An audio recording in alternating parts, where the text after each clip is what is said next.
Hi, welcome to Grim Year Wednesdays. My name's Judy, and I run Quiet Year Records. This is a collaborative effort with Grimalkin Records and rumblepak, and we're raising money for Virginia Anti-Violence Project, who supports survivors of violence in the LGBTQIA community and against the community, and provides a lot of support for really wonderful people. And so we really hope that you'll throw them some dollars. Today, we're going to talk with Grimalkin member Mel and also Grandma, aka Leslie Hong, aka member of Hey Baby. So we got a lot of interesting stuff to talk about tonight, and I'm very excited. So thank you for being here. And hello, Mel. Hey, how How's are your you? day been? Oh, haha. My day's been good. It was a long day, but it was a good day. Mm. To answer your question, I'm good. I'm excited to be here. Um, yeah, so your daily life, you work with the kiddos, right? I do work with the kiddos. Could you tell us a little bit more about that? I'm an instructional assistant for the exceptional ed program. So basically, I just teach alongside teachers in middle school. And I basically just make sure that all the kids who need to be accommodated are accommodated and that they're understanding the material and that, they're on track for a good year. That's really neat. What's something that you find that really sticks with you as an important part of the ways that you interact with your students? I definitely, there's so many things. Something that really does stick with me is just like, I constantly have to remind myself I am not much older than them. Like I'm 23 and these kids are like 11 and 12. And it does stick with me because we kind of like, we have similarities in the types of like content that we consume and things like that. But they're also just so different. um, I definitely, I don't know. I'm so sorry. I'm so awkward when I do interviews, but one thing that sticks with me, especially because they are so young but kind of closely related, they're very passionate. And I think that's something I haven't really experienced with like, kids around that age group. Because when I was that age, I was just a gremlin, like if I'm honest. The kids I work with are really passionate and they're really informed. So that's something that does stick with me. That's really interesting.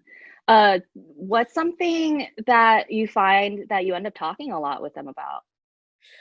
Especially right now, it's actually just like like recent events. Like today we were talking about the debate because the kids are at a point in their curriculum where they're learning about the Civil War and they're learning about slavery.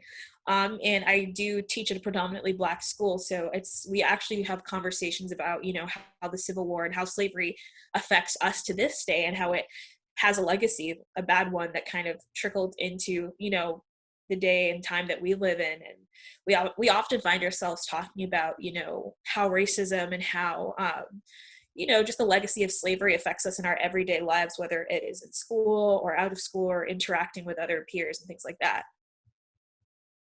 Do you find similarities in the difficulties and highlights of the ways that these conversations and these lessons go with your students versus anyone who's not your student?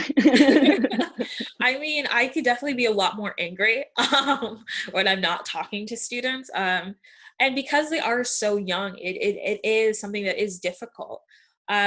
Especially because the teacher who teaches the curriculum is white. So there has been a lot of, I don't want to say dissonance, but there's been some dissonance. But recently we've been pushing to actually discuss the truth and like why it's important to learn these things. And it's really amazing to see like how these kids grasp it so well and understand it so well. So I mean, it's been difficult because talking about slavery and talking about oppression and talking about being marginalized in America is really a lot. Like I'm 23, so I can compartmentalize in the ways that I need to, but these kids are a lot younger, and a lot of them, they do get sad and they do like experience difficult emotions. And to that, I just kind of tell them it's normal. This is something that is icky, it's ugly, and it is something that's going to be hard to work through, and that's why we're here to help you. And yeah, so I mean, it's different in the way that I can't just be explicitly like, hey, like fuck this, but they know it's bad, they know it's wrong, they know that slavery was wrong, they know racism is bad, they know all of these things. And now they just get to form and develop their own feelings and opinions about it. For sure. I think that the things that you just mentioned are actually pretty prevalent themes in the music that you make too, as Mel, period. Yeah. Particularly the idea of, I guess, like that dissonance that happens when, I mean, people come from different places and perspectives and stuff, and then how that actually plays out, in your interactions with other people. Yeah, there's a lot of like difficult emotions surrounding that. Yeah. Could you tell us a little bit more about, I guess, your influences and perspectives on the music that you've been creating? Oh wow, honestly, I'm very much inspired by my own experiences in my own life. Just things that I've experienced personally, and especially within the past, like I would say 3, 4 years, I've definitely experienced more hardships in my life that have made me kind of open my eyes to things that I maybe had not opened my eyes to before. And I've definitely learned to look at things from such a new, you know, point of view, and I try to portray that in my music because when I first started writing music, like I was way younger before I started publishing it, and it was just always about like some person I had a crush on or something like that. Hmm. And then as I got older, I kind of realized like I definitely repressed a lot of the things that I feel on a daily basis. And I always think about how I want to sound, and I also think about the reality of how I Hmm. sound. Because I try not to romanticize my own voice, because I used to do that, and for me, my voice was never perfect enough when I try to romanticize myself and my music and my voice. Hmm. And after last year, I was like, you know what? I'm just gonna do it. Like I would rather do it and do it poorly than say that I did not do it at all. And some of the songs I have are really great and awesome, and some of them I don't even really like, but I keep them up because I'm like, these were important times in my life, and that reflected on a period of my life where I was struggling, or a period of my life where the only way I could communicate was just making that piece of art. I think something that sticks out to me is the tenderness of the language that you use in your lyrics. I mean, they're to me, they come across as very tender and sweet, and full of care. And I mean, and sometimes that care comes out in, frustration and, desire for like authentic acceptance. Yeah. Um, yeah. But it sounds like those, do you find that those themes translate over into your role in the classroom? Oh, absolutely. I think especially growing up, I was not greeted with much tenderness in my life whatsoever. And even just into my adulthood, I definitely was not greeted with tenderness. And I think that throughout everything that I've been through, throughout everything that I've experienced as a person, the one thing that I always chose to be when I woke up is kind. I think that it's important to be tender. It's important to care, because I mean, for me, it's like at the end of the day, like you can choose to be 1,000 things when you wake up. Why choose to be mean? Why choose to be hateful? Um, and I kind of I do that in the classroom too. Even though I've just started to get to know the students, like I do let them know, like I care about each and every one of you, and I want you to succeed, and I want you to know who you are, and I want you to be confident, in your ability to just like navigate the world. And I think that a lot of times, especially in school settings, we've all had those teachers who are just kind of horrible and are just like very kind of like always reprimand you or very disciplinary. And I was just like, hey, I care about you, so I want you to do well, and I believe that you can do well. And kids usually do well if they know that someone's rooting for them. So I definitely carry that over into my life and my job, because when I was a kid, I definitely needed somebody to be like, hey, I care about you and I want you to succeed, and I see you and I believe in you. So I definitely want to give the kiddos everything that I didn't have, so that they can get to where they want to be. For sure. Do you feel like they also feed back into you as well? Oh God, yeah. Honestly, I learned a lot from these kids, and it's so nice just because like, it's just weird, especially when it's my first like kind of teaching job. So kind of trying to distinguish my role versus their role. And Mm. it's just so nice because every time I log on, they're like, oh my God, hi, like, hi, how are you doing? This, that, and the third. And they're always excited to see me. And they always ask me how I'm doing. And they're like, I don't want to leave this class. I want to stay in this class with you. And it's so like heartwarming to know that like, I'm only giving them such a little, little piece of like warmth that I have. And I'm just like, yeah, I believe in you. I care about you. And they are just like, oh my God, we love you. And it's awesome. It's amazing. That's wonderful. I think something that I've heard amongst teachers, that's kind of an ongoing conversation, is about the line between, caring about these students and sharing about yourself versus maintaining, your identity outside of the classroom and, having your own boundaries and privacy. Um, and I think about, how that can be difficult with putting your music out there and with, your lyrics, your words from your brain. Yeah. Um, yeah, that can be really vulnerable. Do you know if any of your students have found out about your music? Oh, they absolutely have not. They Would you ever absolutely let have them? not. I have made all of my social media so private. That was one thing. I was kind of like hurt. I was like, I'm gonna make my TikTok private now and like my Instagram private. Because I mean, like, I don't know, when I was 13, like I was nosy. I'm like, let's see who I can find. And I mean, I definitely, if they're in high school and they want to check out my music, absolutely. But I mean, it's middle school. And I mean, like, in 2 months, who knows? Someone will be like, guess what I found? And then, but I mean, I don't know. I hope that if they do hear my music, they get something from it. Um, but it is kind of scary. You're not gonna lie to think that one day I could just like log into Zoom and a kid's just like playing my music. But I'd be flattered. If you like my music, you like my music, and I'm glad that you chose to listen to it. Oh, that's really sweet. I hope they come across it. I hope they become big fans. I mean, I think it's like the ways that you carry yourself in your real life, and also the ways that you're able to share your ideas from your brain, through music and through lyrics. That's really wonderful too. And so it's really, really nice to be able to hear about those different parts of your life.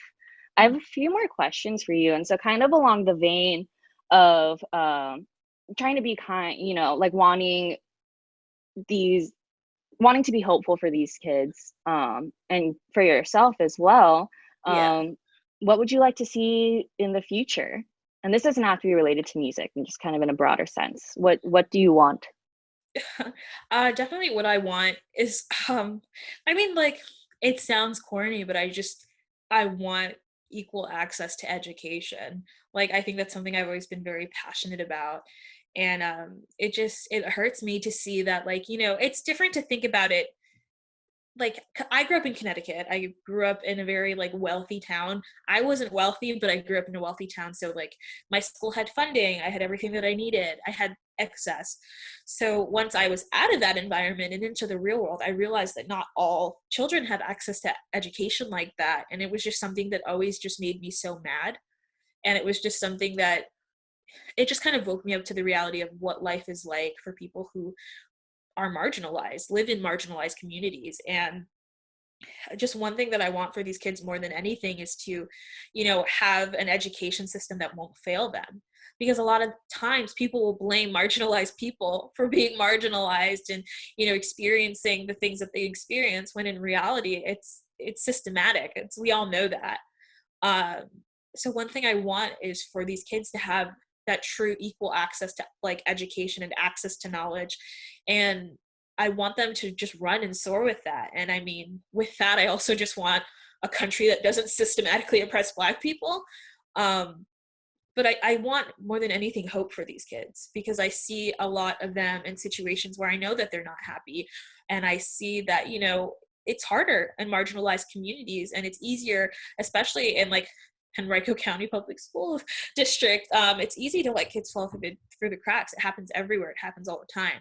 So one thing that I want more than anything is for these kids to have hope and to have that genuine belief that the world will be a better place for them. Definitely. How can we support you right now? Interesting question. You have I needs too. well, I mean, I do. I don't know. Like, One thing that makes me happy is having other people learn, if that makes any sense. So pretty much, if anybody's listening or watching, the one way that you can support me is one, educate yourself on marginalized communities, give to marginalized communities, support marginalized people, most definitely, and also just be more accessible to people. One thing that I have encountered time in and time out is that a lot of people who are disabled live in a really inaccessible world, and I feel like we as humans have the ability to make ourselves more accessible, and I feel like a lot of people choose not to do so.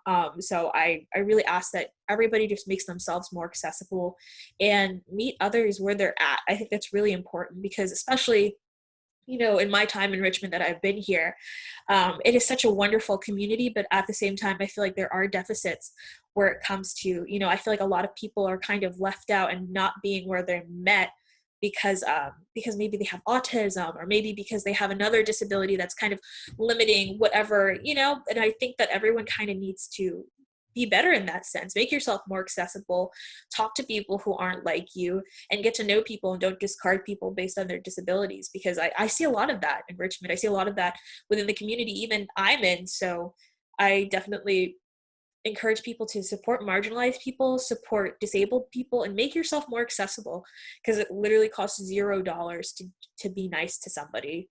So that's how you support me. For sure. I mean, I think I err on the side that, you know, we live in an ableist world, and that in order for tangible change to happen, we need to make tangible change in our lives. And while that may not cost money, you know, that takes effort. You know, and like I would like to see personally people making themselves accessible, not just in the way of like learning, but also changing the facets of their life where they may be, I don't know, implicitly like unkind to people who are disabled. Um, and I think like with the education system too, it's like trying to fit this like general curriculum for people with so many different needs and, you know, styles of learning and all those things. Those are really difficult to navigate. So I really commend you for being someone who will take that head on. Yeah, thank you. For sure. Yeah. I mean, yeah, if we want to live in a better world, we got to make that happen. So thank you again for being somebody who is actively building towards that. To kind of close out your part of Grim Year Wednesdays, what would you like the world to know? um I would like the world to know that we as humans are capable of being better, and we are capable of inciting change. And I think that, especially just now in 2020 in America, or whoever, wherever you're listening to, the world kind of really sucks right now. And we do need each other. And that's like so cliche to say, but we need one another. We need to be kind to one another. And most importantly, we need to not lose hope. And vote, vote, please vote. If you are able to vote and you have the means to vote, please vote. Well, thank you so much for being on Grim Year Wednesdays and for sharing with us about your life and your hopes and what are now my hopes, and for making beautiful music. You. Just as a little brief aside, this is Grim Year Wednesdays, run by Quiet Year Records, Grimalkin Records, and rumblepak. Please, please, please donate to Virginia Anti-Violence Project at virginiaavp.org/donate. They do a lot of great work for marginalized people within and against the LGBTQIA plus community here in Virginia. Or maybe there's a local organization near you if you're not in Virginia. So please, please, please be good. We're gonna head over to Grandma.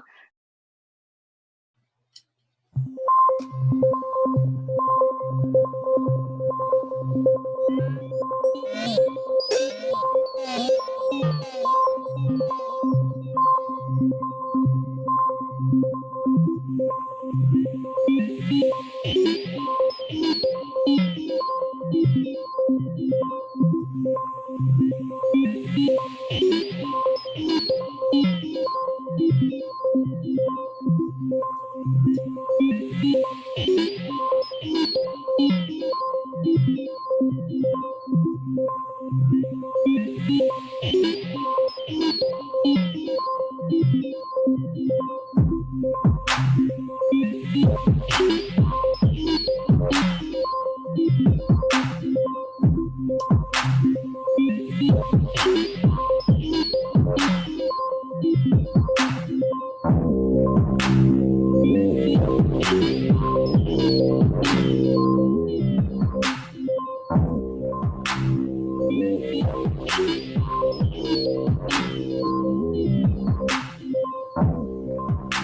said I was young. You're all alive.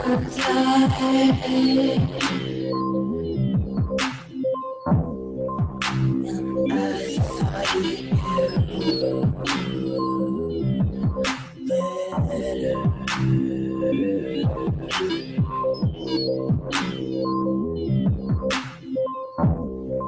I'd wait by the door. A good dog.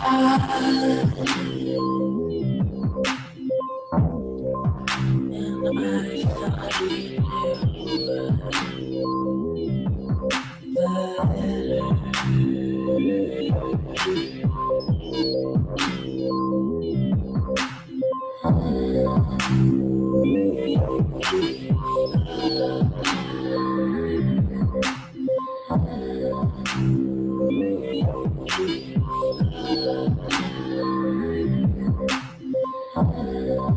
I called you a creep.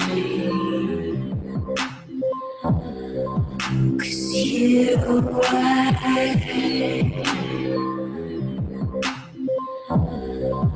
I peeled back the fire and you squirmed.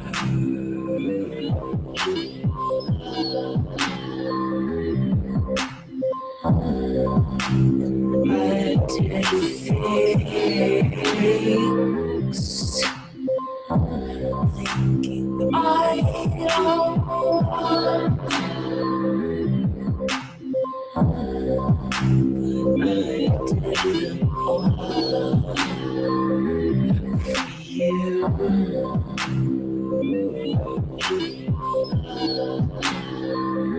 Because I was younger.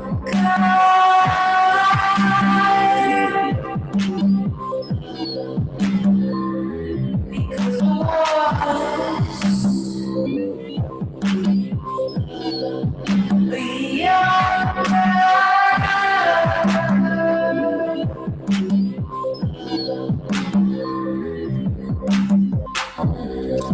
now they say you've changed.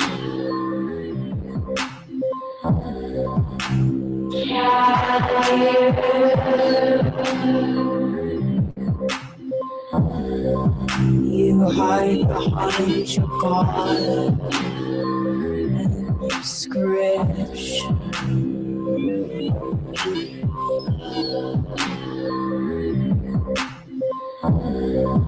But I know how you turn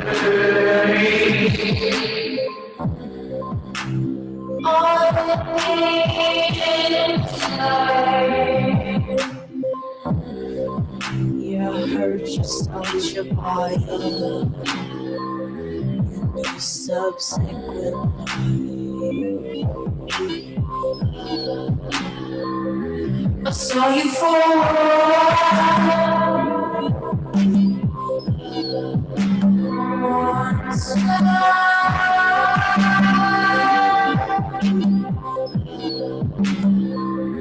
I'll turn you down.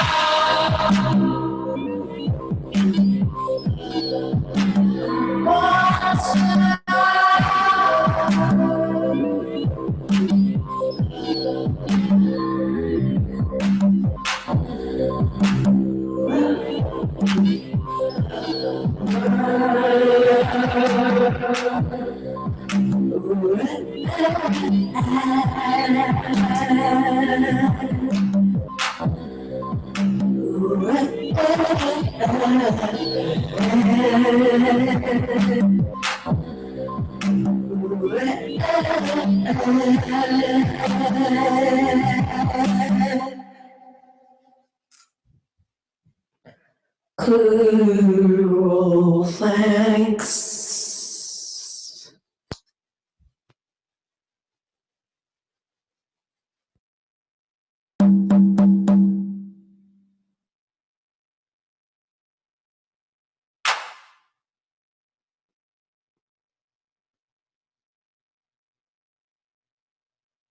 This next song is called Wonderful World.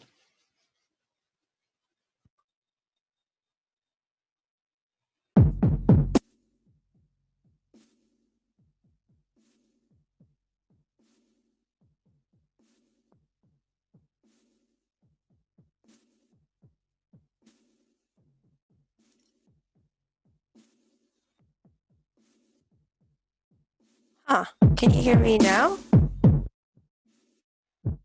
Yeah.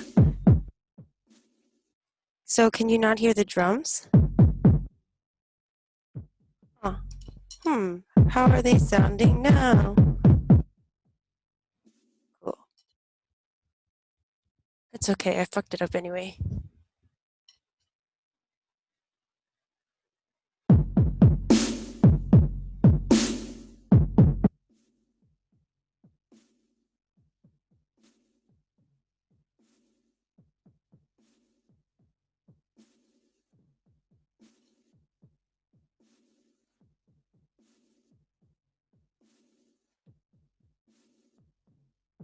Dang, how about now? Can you hear me?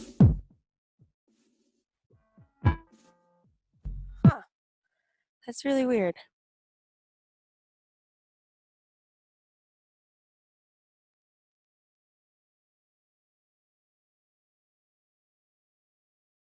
Cool. Gotcha, I'll try it again. Okay. Third time's a charm.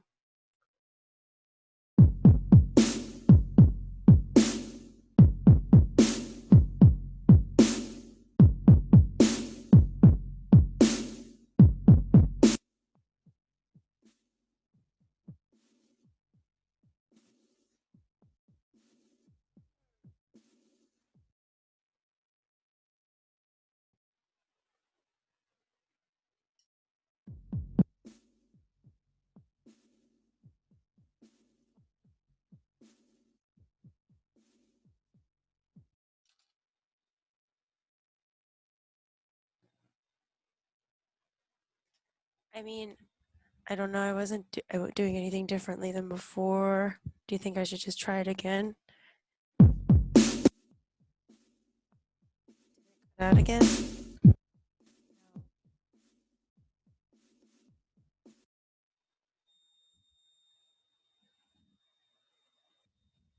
How about now?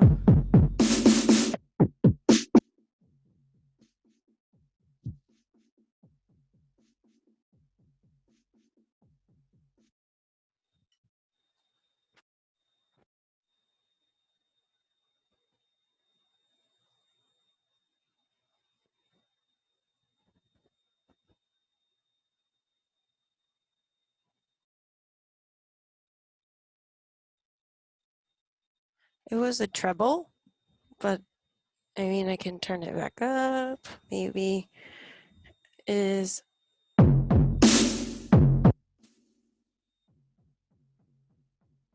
you hear the right now?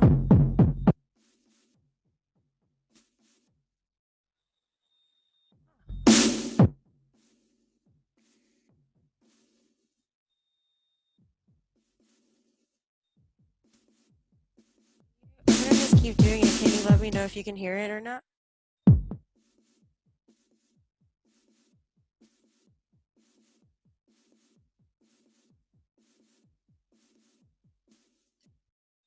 Hmm.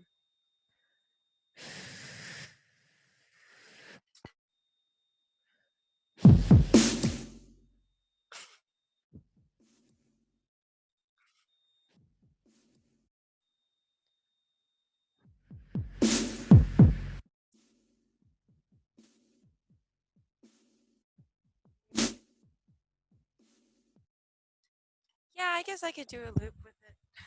Sorry. ASMR, right?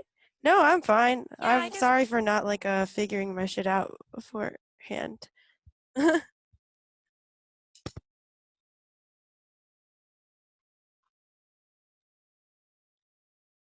Yeah. Yeah.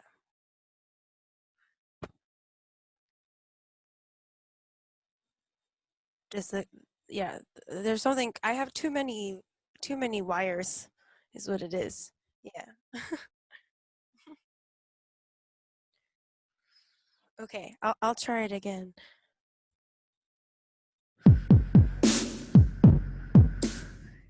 Sorry.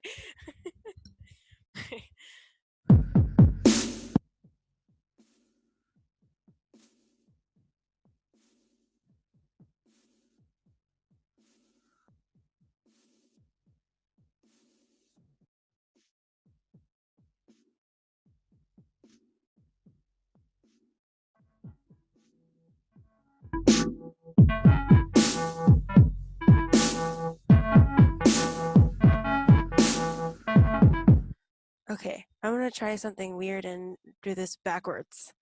Okay.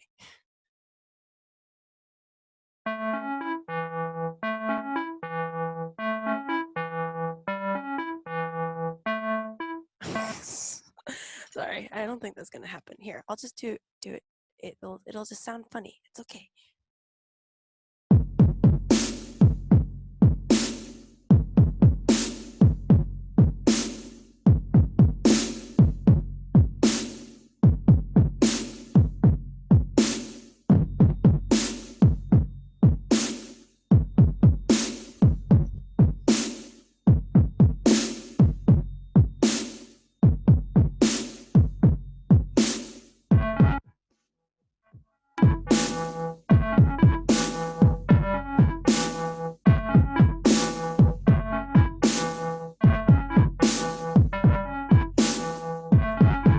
Can you hear? Cool.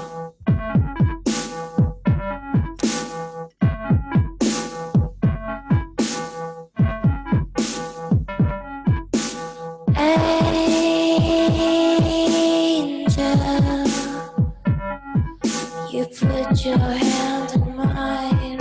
You put your hand in mine, angel.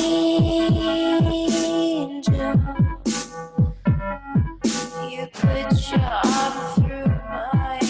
You put your arm through mine, angel. We had the best time. We had the best time, angel.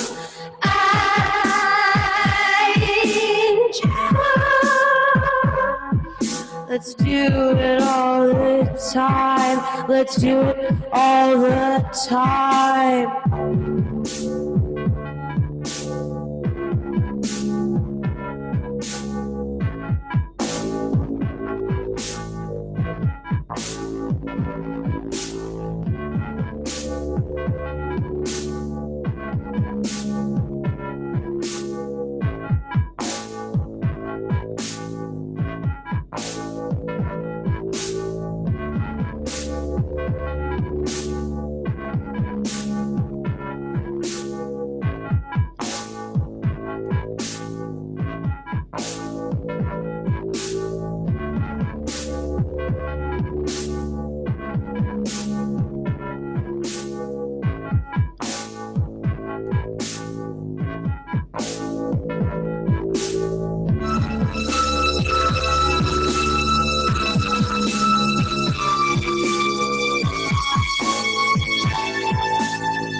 Mystically show your best foot for me. Can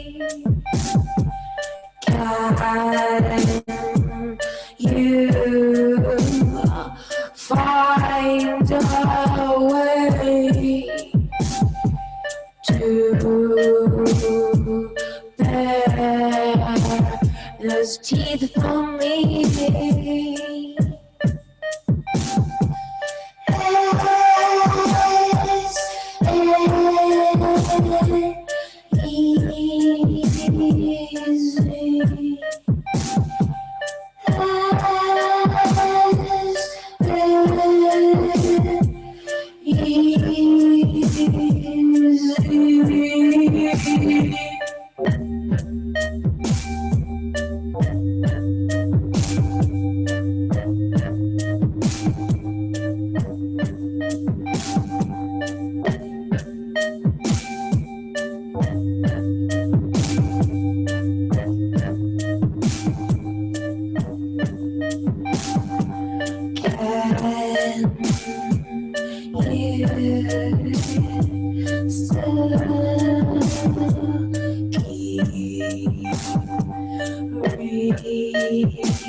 Out for me, years are hopeless and hard, but we're still here so far.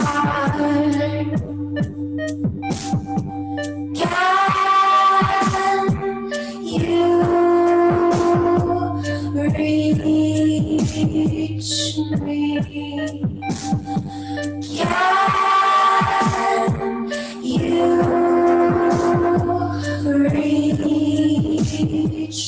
reach me? Can you reach me?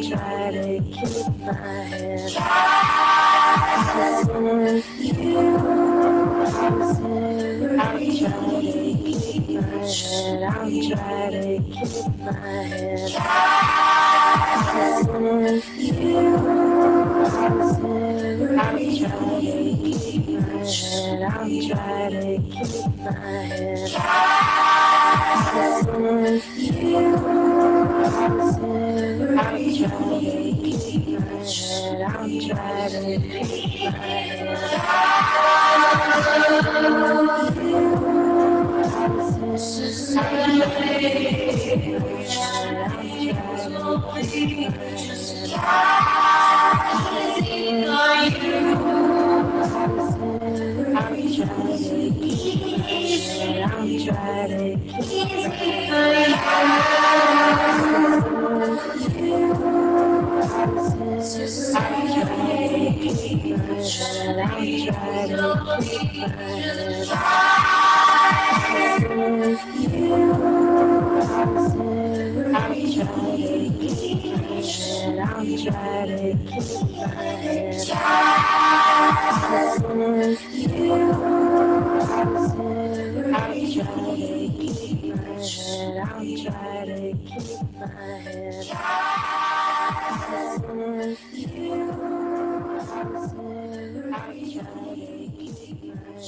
I'll try to keep my head.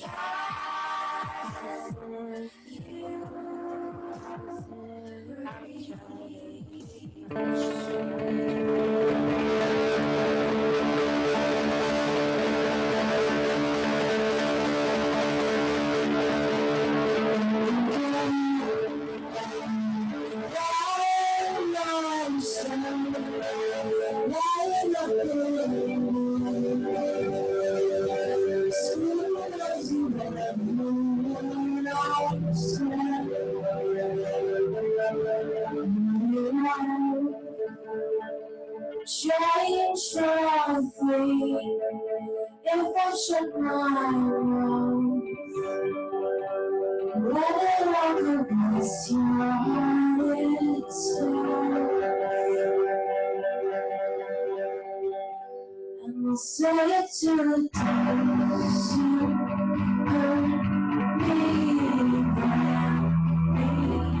burn me. It's just another blip in your charts. And we'll say it to the light.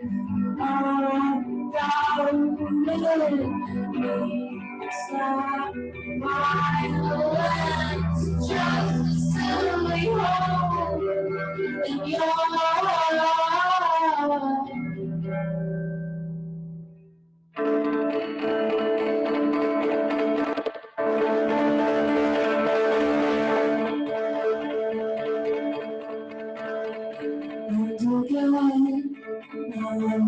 Crying myself, silly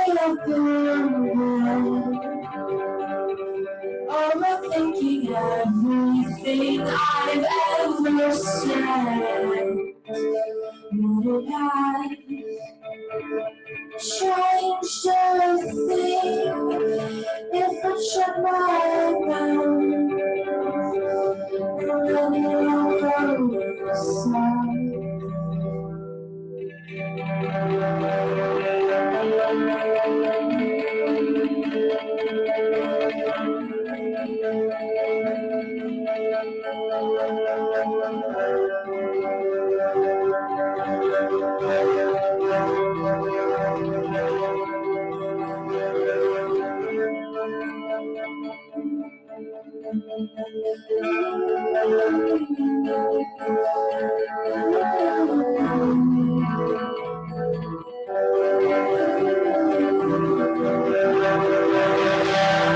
Say to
Thanks.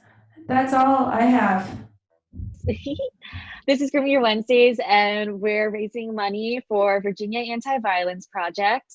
Please donate at virginiaavp.org/donate. They do a lot of really great work supporting and advocating for survivors of violence in the LGBTQIA community here in Virginia. And if there's another organization like that local to you, please donate, reach out, get involved, support the survivors in your life. Thank you for being here right now. Yeah, we talked to Mel before, and now we're about to be talking to Leslie Hong from Grandma and Hey Baby. So let's do this. Hey Leslie, how are you? Howdy, I'm okay. Can you hear me okay? Yes, I can. How's your day been? Whew, a lot of stuff. Did a lot of stuff. It was full, but I did all the things that I needed to do. I cleaned a boat. I've been cleaning a boat here in Rockaway Beach. It's in the marina, and yeah, it's like looks like something off of Pinterest. It's very and also boats move a lot. It's not as cool as you might think it would be to sleep on, I don't think, but it's fun to clean it for money. Is it? Oh. Sure. No, it's not fun to work for money. I don't like it. Yeah. Hey, Yeah. what can you do? Yeah. Actually, so you're doing How was your that. day? Mine has been pretty okay. I ate a salad and I'm eating a salad. I tend to pick through things like throughout the day, and I don't know, mine's been a very low-key day. I've been trying to just kind of get mentally ready to do this and just making sure I'm in a good headspace. So that's pretty been that's the most work I've been doing today, is just making sure I'm okay. That's good. Salad. I'm so proud of you. I've been eating just exclusively empanadas. It's not a very Sounds healthy so diet. nice. That Yeah. sounds so nice though. It really does. You actually, okay, Yeah. so you've been cleaning the house, but you moved up to Rockaway recently, right? Yes. From Richmond. Yes. How has that been? How's it what do you notice about moving there recently? Well, first off, I feel like this is a conversation that I feel like I hear a lot in the South, which is oh, everyone thinks I'm just gonna turn a light on so it's not so wild. That I'm gonna practice bass and yeah, yeah. So everyone's like, oh, the North is so progressive and liberal and there's no racism. Ha ha ha. Ha. That's so not true. Rockaways are so Trumpy and like thin blue line signs, like flags everywhere. On the weekend, sometimes I'll turn a corner on the beach, and all of a sudden, like people have erected these like tent cities with like "Don't tread on me" flags and American flags and thin blue line flags and Italian flags. It's all very confusing. They feel a lot of ways and want to put it all out there, I guess. So yeah, that's what I feel like that's not the New York that I saw when I was living in Brooklyn. So to be back in the city, but it's not the city, it's the beach, and there are all these racists here, open, and yeah, it's wild. I think something that I noticed about you during your time in Richmond is that kind of the ways that you set roots down into the places that you're living takes time, and the recurring themes that I notice is definitely like a spirit of mutual aid throughout the work that you do. It's always, you know, keeping in mind yourself, your place in the world, as well as others and the ways that other people navigate. And also and community. I feel like that's just kind of an inherent, well, it's not an inherent part of music, but that is an inherent part of what you do. And food comes up. Yeah, I like all of those things. Could you tell us a little bit about your experiences doing mutual aid in the different cities and places that you've lived? Well, so first off, I just want to say that community, I don't think I really understood what community meant until I was participating in the mutual aid relief efforts in Richmond. I'd always say community in reference to like the music community, the music scene, the bands that I play with, the venues we play with, like blah, blah, blah, blah, blah. But realistically, in Brooklyn, it's like everybody's mostly like transplants slash like, you know, gentrifying like white people moving into these spaces that like, you know, and even me, I've like just like coming from a different background into a place where I have no history. I think I always thought of myself as separate from that because like, oh, I'm Asian, you know, like I don't count. But like, I don't think I really saw that I was an active gentrifier as well until I stepped away from it. And then like visiting Brooklyn when I came back, and I'm like, oh, okay. So the community here is just like, you know, a bunch of like people who are just playing the same genre-ish of music, but actually has no context with like the space that they're taking up within the literal communities that they're occupying. So one thing about living in Richmond is that being small, I learned so much about the impact of like literally everything you do everywhere you are. It in New York, it's easy to disappear and like not take ownership of like the space that you occupy, especially because like there's so many people and so many things going on. So I thank you actually for turning me on to mutual aid. I was doing like grocery boxes like at cost pretty much for friends, and Judy asked me, or was like, oh, if you like to go shopping, then why don't you go shopping for the community? And I was like, what's that? But yeah, so I think the work that's happening in Richmond is huge. It is like center stage right now. When I was involved with the mutual aid there, like there are donations coming in from literally around the world, as like people focus on the former capital seat of the Confederacy. You know, like it's like I feel like a lot of eyes are on Richmond, and it, that's also paired with the fact that Virginia has almost no infrastructure to protect its like constituents, like in any field, like in terms of the minimum wage, in terms of like labor laws, in terms of housing rights, like so activism is so important. And one thing that was really cool about the mutual aid in Richmond was that it was like essentially anarchic, like flat leadership, with like obviously like Black and Indigenous POC to the front, like which is a really refreshing change from a lot of nonprofit structures that I was used to seeing and skeptical of. So it was really great to see that people could do things like make decisions and communicate and collaborate like laterally, as opposed to being told what to do by somebody else. And like being given that much more responsibility, I feel like people step up to it a lot more. Sorry, I feel I'm just talking so much. No, that's really wonderful. I mean, I agree with everything that you said. Do you think you could go a little bit more into the idea of like flat leadership and non-hierarchical, I guess, ideology behind mutual aid? That I think that's a pretty interesting concept that I would love to hear more about. Yeah, well, I like, you know, from all the literature that I'd read about mutual aid, thought that it was like implicit with the way mutual aid works, but I like the Rockaway mutual aid is not, well, so far it has no real structure, but it seems like it's like more liberal and that people are leaning towards like vertical leadership, you know, which By is the vertical classic, leadership, like sorry, someone continue. is the boss. Yeah, like I'm the boss and I'm going to delegate XYZ to like all the underlings and like, you know, kind of vibe. And like, then you have people who are like, oh, no, I just work here, who aren't doing very much. But like the interesting thing about flat leadership is you can still have that person who's like, I don't know, I just show up and volunteer like 1 or 2 days a week, versus like the people who just tend to have more time, more energy, more interest, and naturally step up a little bit.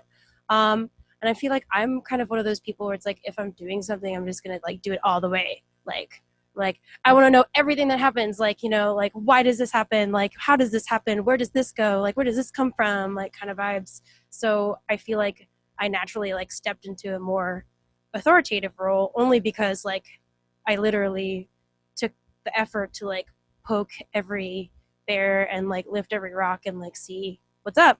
And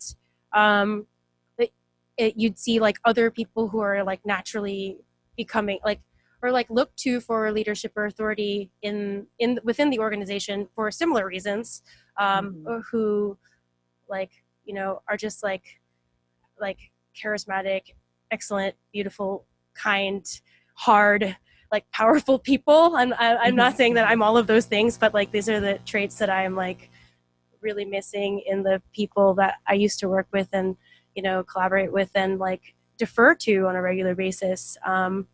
So it'd be one of those things where the first few times I like had a question about something, like I wasn't sure, like, is that person the boss? Like, should I ask them? Like, are they in charge? Like, you don't realize how much you're like in that mindset until you're forced to look outside of it.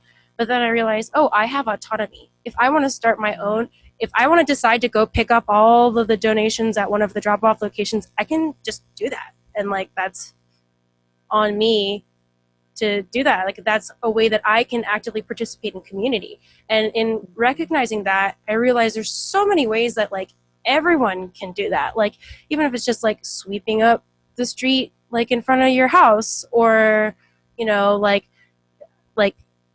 talking to a houseless person like when they ask you for something and like ask them what they need, like, you know, like just like it's I feel like people are so used under capitalism, so used to just like the like, you know, alphas and betas sort of thing, that like they don't realize that like we all have power. Like you can just step up and do the thing that you want to do. So I think that's like my biggest takeaway from flat leadership, which is like you can be as much of a leader as you want to.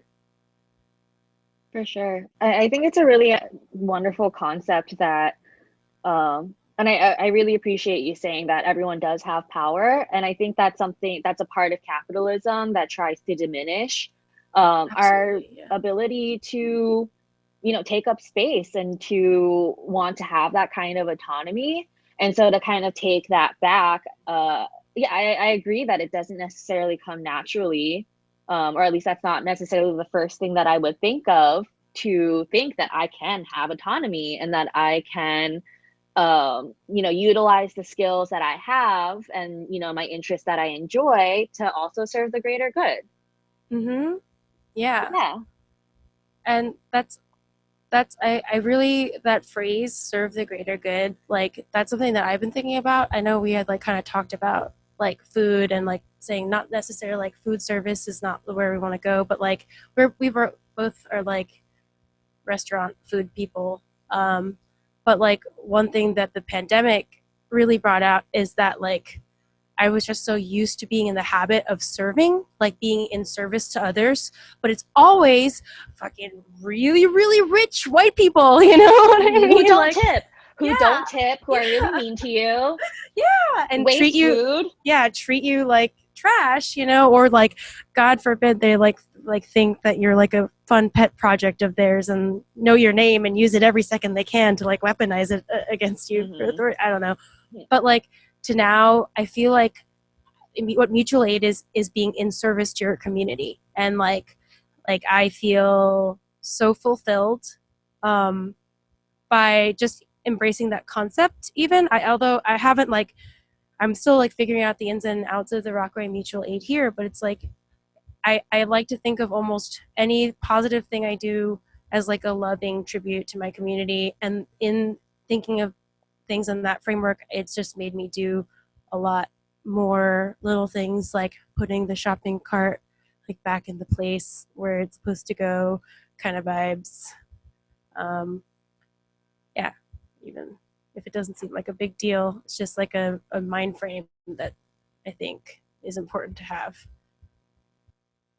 It's really, I would say it's even difficult to us to like recognize in the first place, especially when it's put it like, in the context of having needs and needing to have money. I really love that you said that the work that you do with like mutual aid and serving others is a loving tribute to to your community. I think that's a really beautiful way to put that. That's something that I actually, what reminded me of your demo EP at sea. Um, kind of like the mentality of giving, and also kind of like the tribute, like the acknowledgement that that what you're doing is like directly influenced by what's going on and who's around you. Could you tell us a little bit more about what went into the creation of Grandma and at Sea? Well, I guess so. Atsy is not done. I don't think. It definitely, like, you know, I'm hoping to release more music under the umbrella of that album.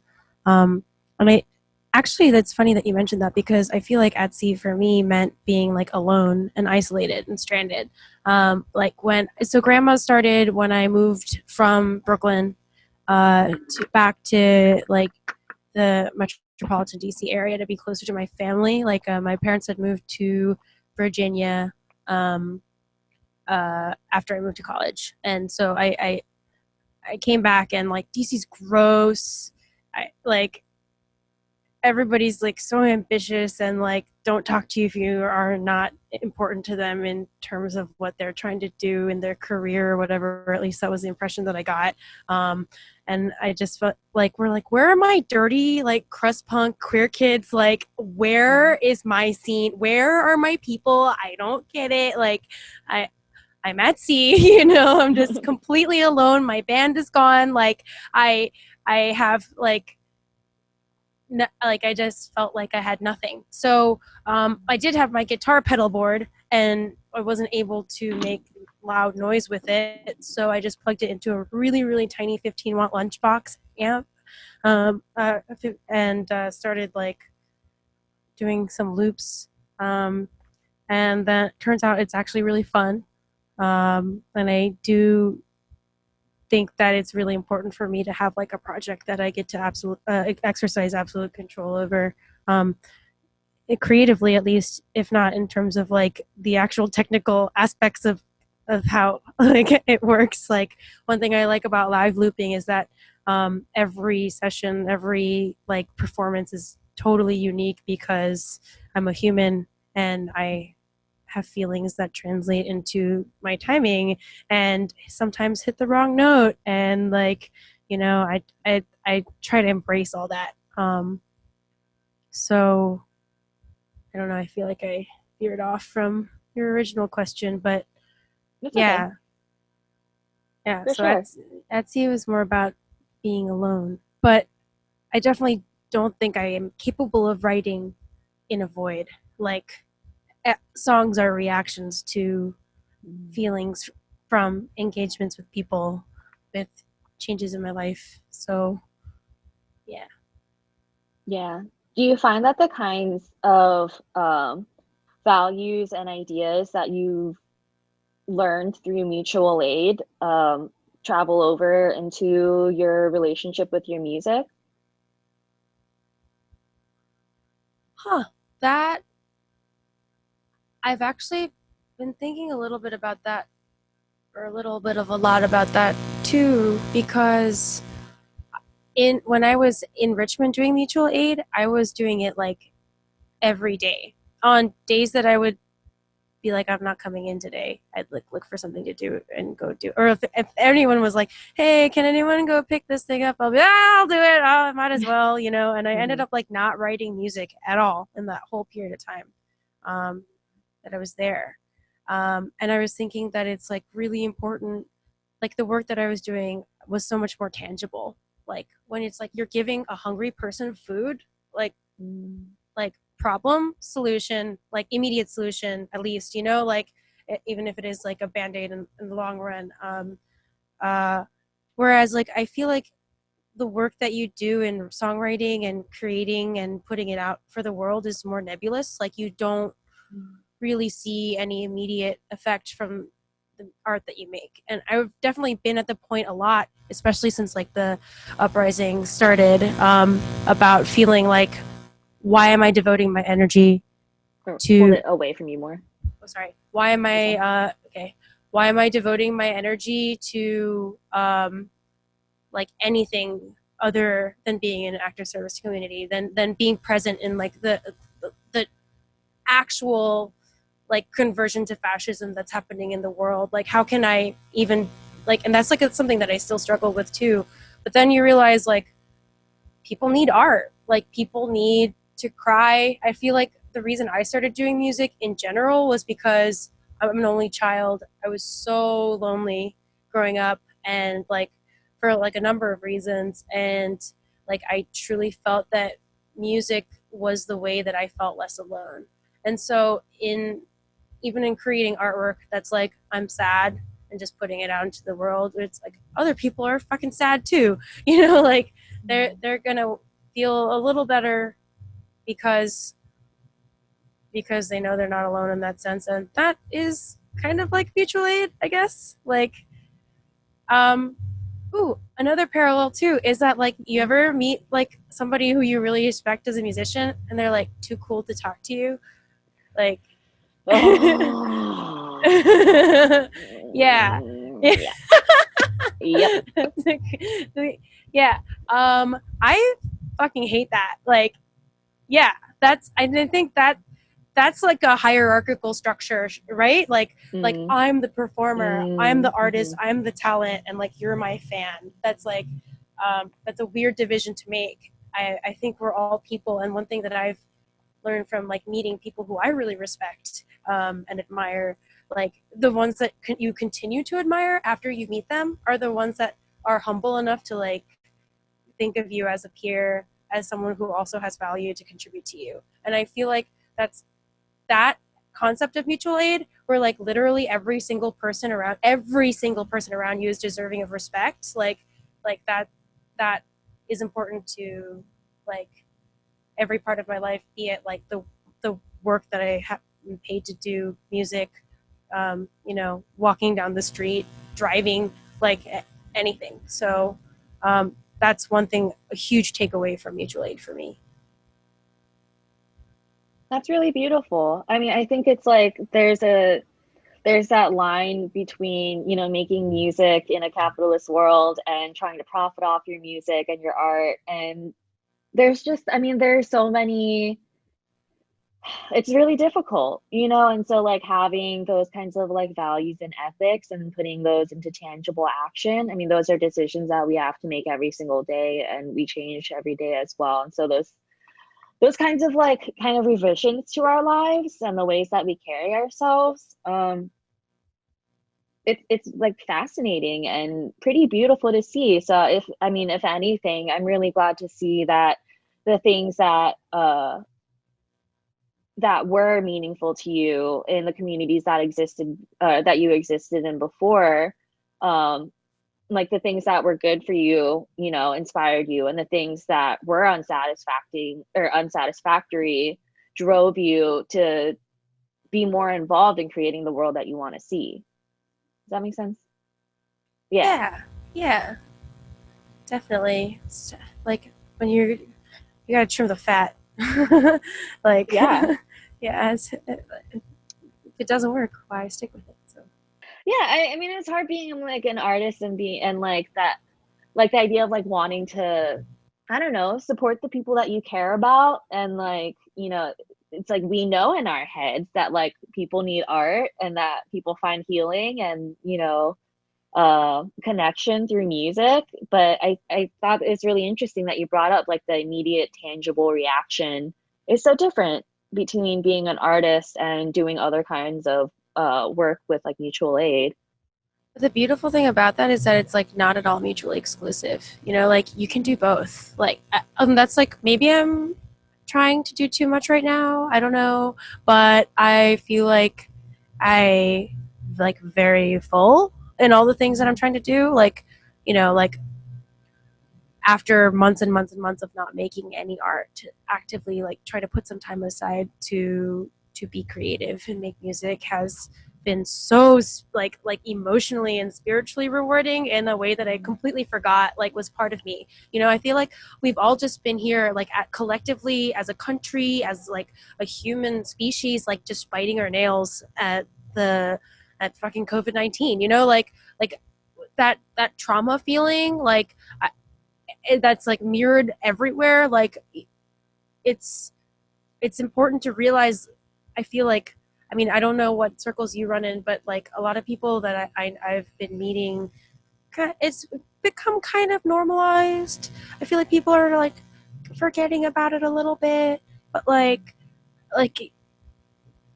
things are off, right? Like this is not how it should be. And I don't know. I deviated again. But like just embracing that things are uncomfortable and like is a huge step in being able to continue, I guess, like to try to like love yourself a little bit more and make space for yourself. Like, I know everyone's like self-care, but like really self-care, like just if you need, just like singing feels so good. Like I've been singing so long.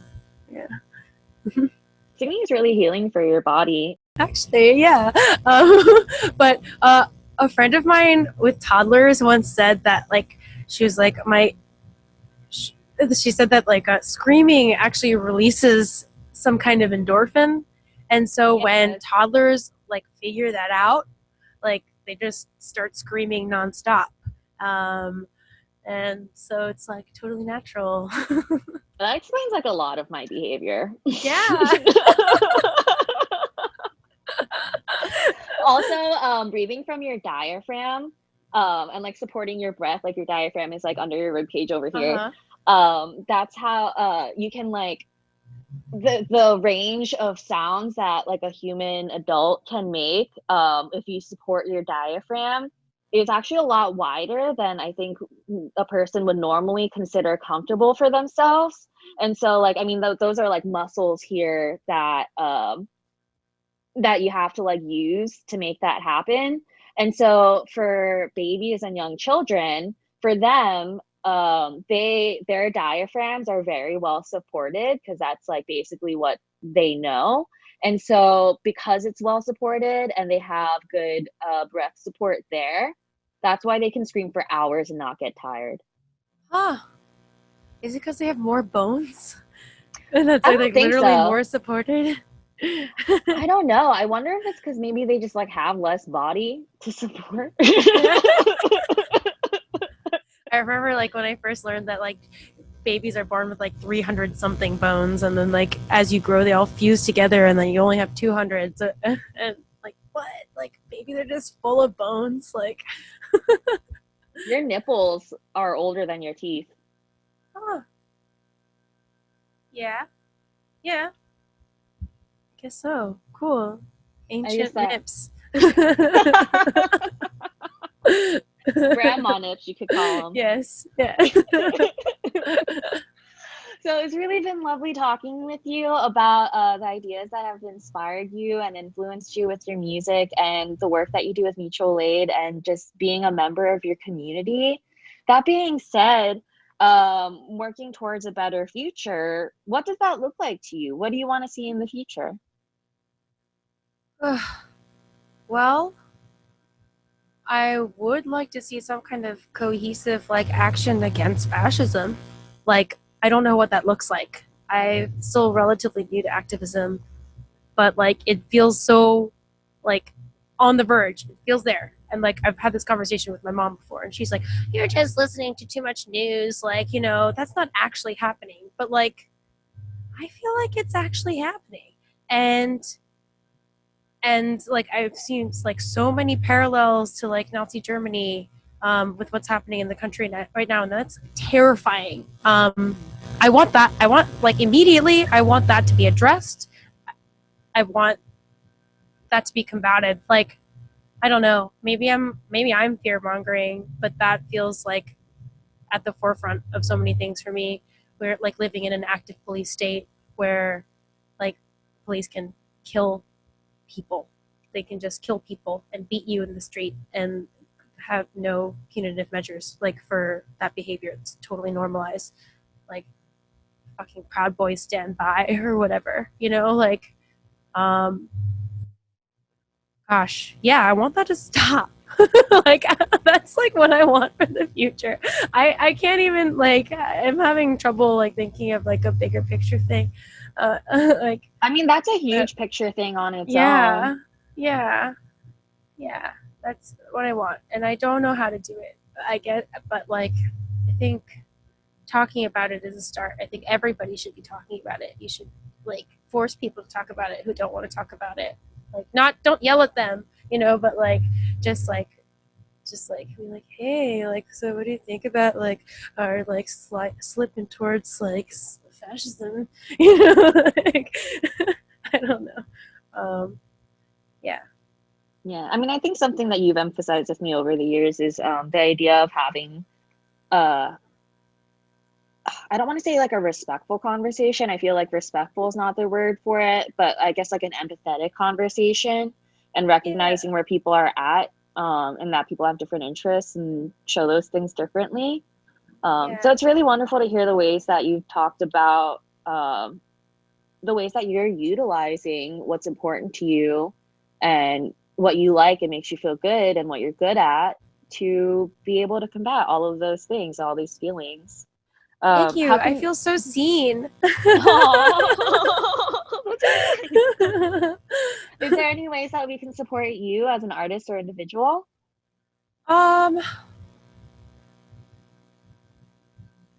No. Yes. I guess as an artist, like just like if I release something, if you just smash that like button, you know, I don't want your money. Donate your money somewhere else. Like if you feel inclined to do something like that. Rockaway Mutual Aid is like really, really small, but at this point, I honestly don't know what they would do with that money. If you're New York based, I would say support me by supporting your community.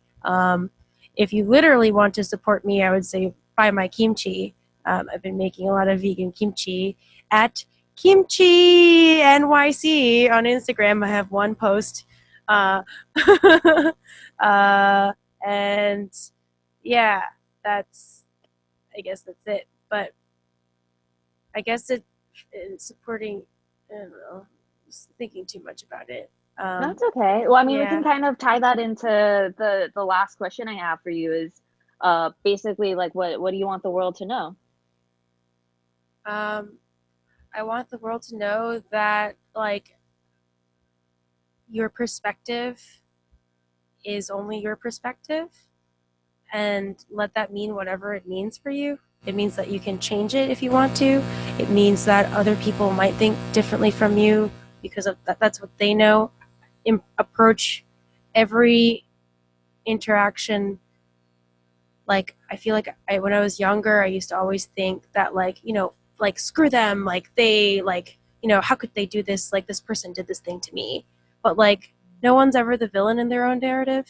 You know, like I would like the world to know that almost everything is subjective, and to approach things, relationships, conversations with people in this like extremely divided and like polarizing time with some understanding. Like, you know, you were saying that, you know, you saw about me earlier. Like I that's something that I try to remind myself too when I'm like, you know, like having conflicts with people or just frustrations about like things in general. I realized like, oh, it's like because I'm annoyed with it, like that's why I'm annoyed. Like especially like with my cat. I have a cat that's like really annoying, and I'm like like okay, like she's a cat. She's not trying to be annoying to me. Like you know? Yeah. Yeah. Dang.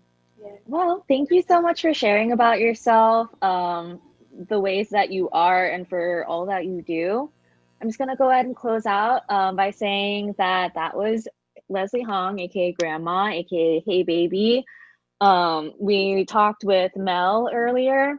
My name's Judy. I run Quiet Year Records. This is a collaborative effort with Grimalkin Records and Rumblepak. Hashtag Grim Year Wednesdays wherever you are, and follow for more episodes. Also, you can find them on YouTube and Facebook, episodes 1 through 8, but we're working on getting the rest of them up as well. So please donate to Virginia Anti-Violence Project. It's virginiaavp.org. Also, Rockaway Mutual Aid is really wonderful. Leslie was talking earlier about mutual aid disaster relief in Richmond. And there's a lot of like different ways to get plugged into a community. And I think like everything that we were talking about tonight kind of boils down to, you know, use what you have, but keep trying. You know, that effort is really meaningful and tangible and worth it. So thank you all for being here tonight. This has been Grim Year Wednesdays. Thank you.